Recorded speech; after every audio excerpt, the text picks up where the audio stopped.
بسم اللہ الرحمن الرحیم۔ خلیفۃ المسلمین امیر المومنین سیدنا ابو بکر صدیق رضی اللہ تعالیٰ عنہ کے فضائل میں سے کچھ فضائل آپ کے سامنے عرض کر رہا ہوں۔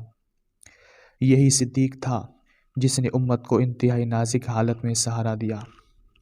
حضور اقدس صلی اللہ علیہ وسلم کی وفات کے بعد قریب تھا کہ امت میں بڑا اختلاف ہو جائے۔ بعض صحابہ تو حضور اکرم صلی اللہ علیہ وسلم کی وفات بھی نہیں تسلیم کر رہے تھے۔ حضور اکرم صلی اللہ علیہ وسلم کی تدفین کا مسئلہ حضرت ابو بکر صدیق نے حل کیا۔ حضور اکرم صلی اللہ علیہ وسلم کے غسل کا مسئلہ صدیق اکبر نے حل کیا۔ حضور اقدس صلی اللہ علیہ وسلم کے نماز جناز کا مسئلہ صدیق اکبر نے حل کیا۔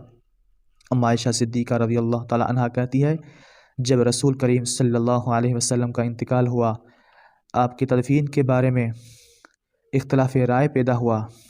بعض حضرات کا کہنا تو یہ تھا کہ آپ کی تدفین جنت البقیع میں ہونی چاہیے، اور بعض حضرات یہ کہہ رہے تھے کہ آپ کی تدفین مسجد نبوی میں ہونی چاہیے۔ بعض حضرات کی رائے یہ تھی آپ کی تدفین بیت المقدس میں ہونی چاہیے، کیونکہ اکثر انبیاء کی قبریں وہاں ہیں۔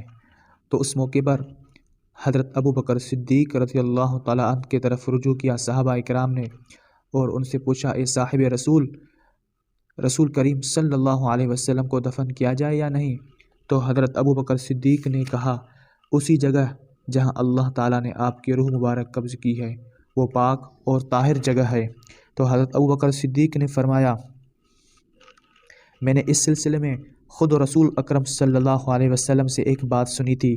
آپ نے فرمایا تھا، اللہ تعالیٰ ہر نبی کی روح اس جگہ قبض کرتا ہے جہاں وہ نبی دفن ہونا پسند کرتا ہے، لہٰذا آپ صلی اللہ علیہ وسلم کو اس جگہ دفن کرنا چاہیے جہاں آپ بستر پر تھے اور جہاں آپ کی وفات ہوئی۔ اور مسجد نبی کے ممبر پر حضور اکرم صلی اللہ علیہ وسلم آخری خطبہ ارشاد فرمایا۔ حضرت ابو سعید خدری رضی اللہ تعالیٰ عنہ کہتے ہیں، رسول کریم صلی اللہ علیہ وسلم اپنے مرض وفات میں ایک دن اپنے حجرت سے نکل کر مسجد نبوی میں تشریف لائے جہاں ہم پہلے سے بیٹھے ہوئے تھے۔ اس وقت آپ نے اپنے سر مبارک پر کپڑا باندھ رکھا تھا، جیسے درد سر کا مریض اپنے سر کو باندھے رکھتا ہے۔ پھر آپ ممبر کی طرف چلے اور اس پر کھڑے ہوئے، آپ کے ساتھ ہم بھی آگے بڑھ کر آپ کے سامنے بیٹھ گئے۔ اس وقت آپ نے حمد و ثنا کی بات فرمایا، قسم ہے اس ذات پاک کی جس کے قبضے میں میری جان ہے، میں اس وقت اپنی جگہ اس ممبر پر کھڑا ہو کر حوض کوثر کو دیکھ رہا ہوں۔ پھر فرمایا، ایک بندہ ہے جس کے سامنے فانی دنیا اور دنیا کے فانی بہاریں پیش کی گئی، لیکن اس نے مٹ جانے والی دنیا پر آخرت کی کبھی نہ مٹنے والے نعمتوں کو ترجیح و فوقیت دی ہے۔ حضرت ابو سعید کہتی ہے کہ اس ارشاد گرامی کے رمز اور اشارہ سوائے ابو بکر صدیق رضی اللہ تعالیٰ عنہ کے کوئی سمجھ نہ سکا۔ یہ الفاظ سن کر ابو بکر صدیق کی آنکھوں سے آنسو جاری ہو گئے، وہ رونے لگے۔ پھر بولے، یا رسول اللہ صلی اللہ علیہ وسلم، نہیں، ایسے غمناک بات نہ فرمائے، ہم اپنے باپوں، ہم اپنے ماؤں، ہم اپنے جانوں کو اور اپنے مالوں کو آپ پر صدقہ کر دیں گے۔ اس بعد حضور اکرم صلی اللہ علیہ وسلم ممبر پر اتر کر تشریف لے گئے اور اس وقت تک پھر کبھی اس ممبر پر کھڑے نہ ہوئے، یعنی اس دن آپ کا ممبر پر کھڑا ہونا آخری کھڑا ہونا تھا۔ تو یہی صدیق اکبر تھا جس کا فہم، جس کا علم، جس کی دانائی کا کمال تھا۔ انہوں نے اس ارشاد سے حضور اکرم صلی اللہ علیہ وسلم کی جدائی اور مفارقت کا وقت قریب اس بات کو سمجھ گئے۔ یہی صدیق اکبر تھا جس کے بارے میں اللہ تبارک و تعالیٰ نے قرآن پاک کی آیت نازل فرمائی تھی، الا تنصروہ فقد نصرہ اللہ اذ اخرجہ الذین کفروا ثانی اثنین اذ ہما فی الغار اذ یقول لصاحبہ لا تحزن ان اللہ معنا۔ یہ صدیق تھا جس کے بارے میں اللہ نے فرمایا، وسیجنبھا الاتقی الذی یؤتی مالہ یتزکی۔ یہی صدیق تھا جس کے بارے میں اللہ نے فرمایا، ولا یأتل اولو الفضل منکم والسعہ۔ اور ایک حدیث میں آپ صلی اللہ علیہ وسلم نے فرمایا، قال حب ابی بکر وعمر ایمان وبغضہما کفر۔ نبی علیہ السلام نے فرمایا، ابو بکر عمر سے محبت رکھنا ایمان ہے اور ان سے بغض رکھنا کفر ہے۔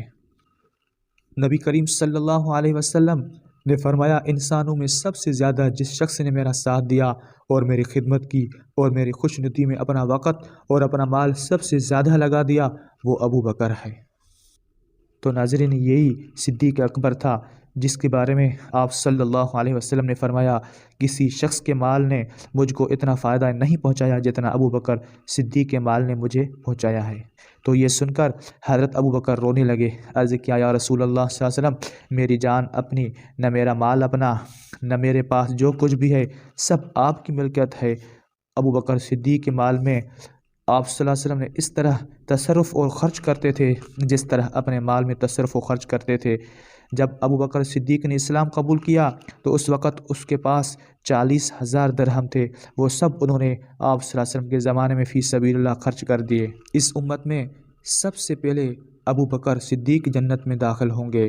حضرت ابو ہریرہ کہتے ہیں ایک دن رسول کریم صلی اللہ علیہ وسلم نے فرمایا جبرائیل میرے پاس آئے، میرا ہاتھ اپنے ہاتھ میں لے لیا اور پھر انہوں نے جنت کا دروازہ دکھلا دیا جس سے میری امت کے لوگ جنت میں داخل ہوں گے۔ تو حضرت ابو بکر نے یہ اشارہ سن کر عرض کیا یا رسول اللہ صلی اللہ علیہ وسلم، میری دل میں یہ حسرت بھری خواہش مچل رہی ہے، کاش اس وقت میں آپ کے ساتھ ہوتا، مجھے بھی جنت کا دروازہ دیکھنا نصیب ہو جاتا۔ آپ صلی اللہ علیہ وسلم نے فرمایا اے ابو بکر، گواہ رہو میرے امت میں سب سے پہلے جنت میں داخل ہونے والا ابو بکر صدیق ہے۔ حضرت عمر کے سامنے حضرت ابو بکر صدیق کا تذکرہ چھڑ گیا تو حضرت عمر رضی اللہ تعالیٰ نے رونے لگے، فرمانے لگے میرے آرزو تمنا ہے کاش کہ میری ساری زندگی نیکیوں کے بدلے حضرت ابو بکر کی 2 نیکیاں مل جاتے۔